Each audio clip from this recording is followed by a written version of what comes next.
ബ്രെഡും പാലും ഒക്കെ ഉപയോഗിച്ചുകൊണ്ട് വളരെ എളുപ്പത്തിൽ റെഡിയാക്കി എടുക്കാൻ പറ്റാവുന്ന നല്ല ടേസ്റ്റിയുള്ള ഒരു സ്വീറ്റ് റെസിപ്പി ആട്ടോ ഇന്നത്തേത്.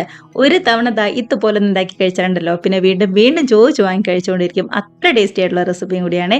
അപ്പോൾ എല്ലാവരും മിസ് ചെയ്യാതെ ട്രൈ ചെയ്ത് നോക്കുക. റെഡിയാക്കി എടുക്കാനാണെന്നുണ്ടെങ്കിലും നല്ല എളുപ്പമാട്ടോ. കമൻസ് ഒക്കെ ആണെന്നുണ്ടെങ്കിലും മറക്കാതെ അറിയിക്കണേ.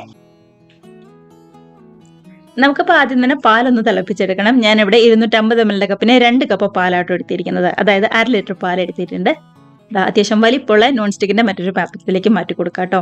ഇതിലേക്ക് മധുരത്തിനായിട്ട് ഒരു 1/2 കപ്പ് പഞ്ചസാരയും കൂടി ചേർത്ത് കൊടുക്കുന്നുണ്ട്. നിങ്ങളുടെ കയ്യിൽ പഞ്ചസാരയ്ക്ക് പകരം മിൽക്ക് മെയ്ഡ് ഉണ്ടെന്നുണ്ടെങ്കിൽ അത് ചേർത്ത് കൊടുക്കാം. ഇല്ല കുറച്ച് മിൽക്ക് മെയ്ഡും അതേപോലെ തന്നെ കുറച്ച് പഞ്ചസാരയും കൂടി ചേർക്കണമെന്നുണ്ടെങ്കിൽ അങ്ങനെയും ചേർത്ത് കൊടുക്കാം കേട്ടോ. നന്നായിട്ട് തന്നെ ഒന്നുകൂടെ മിക്സാക്കി നേരെ അടുപ്പത്തേക്ക് വെച്ച് തിളപ്പിച്ചെടുക്കലാണ് ചെയ്യുന്നത്.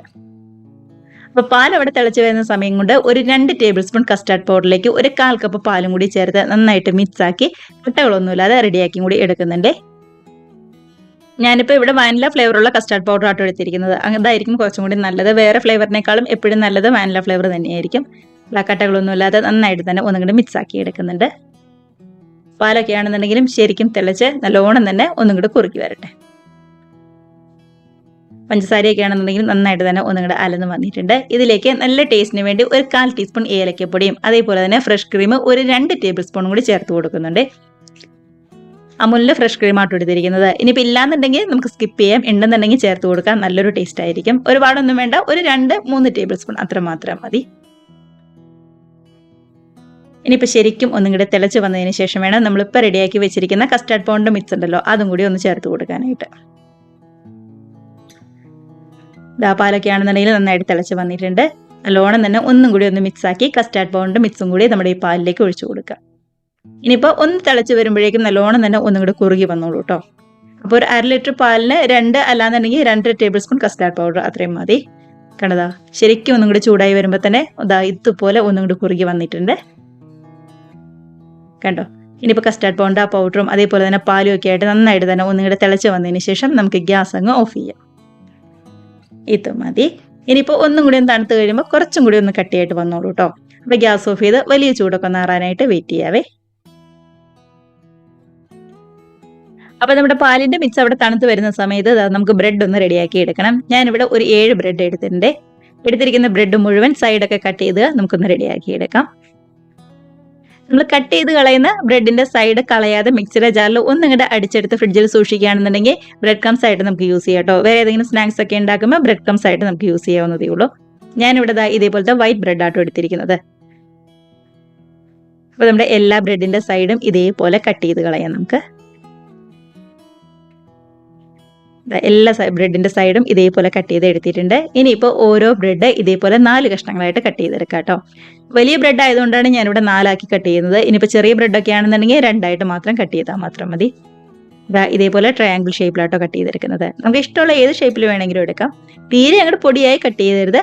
ഈ ഒരു വലിപ്പത്തിലെങ്കിലും കട്ട് ചെയ്യാനായിട്ട് ശ്രദ്ധിക്കുക കേട്ടോ. എടുത്തിരിക്കുന്ന എല്ലാ ബ്രെഡും ഒരേ വലിപ്പത്തിൽ കട്ട് ചെയ്തെടുക്കാം. കണ്ടോ? നമ്മൾ എടുത്തിരിക്കുന്ന 7 ബ്രെഡും ഇതേപോലെ ട്രയാങ്കിൾ ഷേപ്പിൽ കട്ട് ചെയ്ത് എടുത്തിട്ടുണ്ട്. ഇതിപ്പോൾ അത്യാവശ്യം വലിപ്പമുള്ള ബ്രെഡ് ആയതുകൊണ്ടാണ് ഒരു പ്ലേറ്റ് നിറയെ തന്നെ നമുക്ക് കിട്ടിയത് കേട്ടോ. ചെറിയ ബ്രെഡൊക്കെ ആണെന്നുണ്ടെങ്കിൽ അതനുസരിച്ച് എണ്ണത്തിൽ ഒന്ന് വ്യത്യാസം വരുത്തുക. അപ്പോൾ ബ്രെഡൊക്കെ റെഡി ആയിട്ടുണ്ട്. ഇനിയിപ്പോൾ നമുക്ക് ഒന്ന് ഫ്രൈ ചെയ്തും കൂടി എടുക്കണേ. ഫ്രൈ ചെയ്ത് ബ്രെഡ് എടുക്കുകയാണെന്നുണ്ടെങ്കിൽ കുറച്ചും കൂടി നല്ല ടേസ്റ്റിൽ നമുക്ക് കിട്ടും കേട്ടോ. അപ്പോൾ ഓയിലിന് പകരം വെളിച്ചെണ്ണ ആട്ടോ നമ്മൾ എടുക്കുന്നത്. അതായിരിക്കും കുറച്ചും കൂടി നല്ല ടേസ്റ്റ്. കൂടെ തന്നെ ഒരു 2 ടേബിൾ സ്പൂൺ നെയ്യും കൂടി ചേർത്ത് കൊടുക്കുന്നുണ്ട്.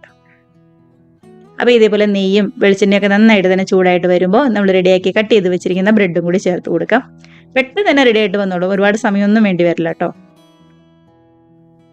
കണ്ടതാ ഇതേപോലെ ഒരു വശമൊക്കെ നന്നായിട്ട് റെഡിയായി കഴിയുമ്പോൾ മറിച്ചിട്ട് കൊടുത്ത് 2 വശം കളറൊക്കെ ഒന്ന് മാറി കഴിയുമ്പോൾ നമുക്ക് ഇങ്ങോട്ട് കോരിയെടുക്കാവുന്നതേ ഉള്ളൂ. ബ്രെഡ് ആയതുകൊണ്ട് ഒരുപാട് നേരം ഇട്ട് കഴിഞ്ഞാൽ പെട്ടെന്ന് കളർ നല്ലോണം തന്നെ ചേഞ്ച് ആവും കേട്ടോ. അതുകൊണ്ട് ഈ ഒരു കളർ മാത്രം മതി. പെട്ടെന്ന് തന്നെ കോരിയെടുക്കാം. വെളിച്ചെണ്ണ നന്നായിട്ട് ചൂടായി വന്നതിന് ശേഷം ഗ്യാസിന്റെ ഫ്ലെയിം ഒരു മീഡിയത്തിൽ വെക്കുക കേട്ടോ. ഹൈ ഫ്ലെയിമിലും അതേപോലെ തന്നെ ഏറ്റവും ലോ ഫ്ലെയിമിലും വെക്കരുത്. കണ്ടോ കളറൊക്കെ പതുക്കെ ഒന്നുകൂടെ മാറി വരുമ്പോൾ നമ്മൾ പെട്ടെന്ന് കോരിയെടുക്കുക. അടുത്ത ബാച്ച് ബ്രെഡും ഇതേപോലെ തന്നെ പെട്ടെന്ന് ഫ്രൈ ചെയ്തെടുക്കുക കേട്ടോ. നമ്മൾ സാധാരണ റസ്കിന്റെ ഒക്കെ ആ ഒരു കളർ ഉണ്ടല്ലോ അത് മാത്രം മതി.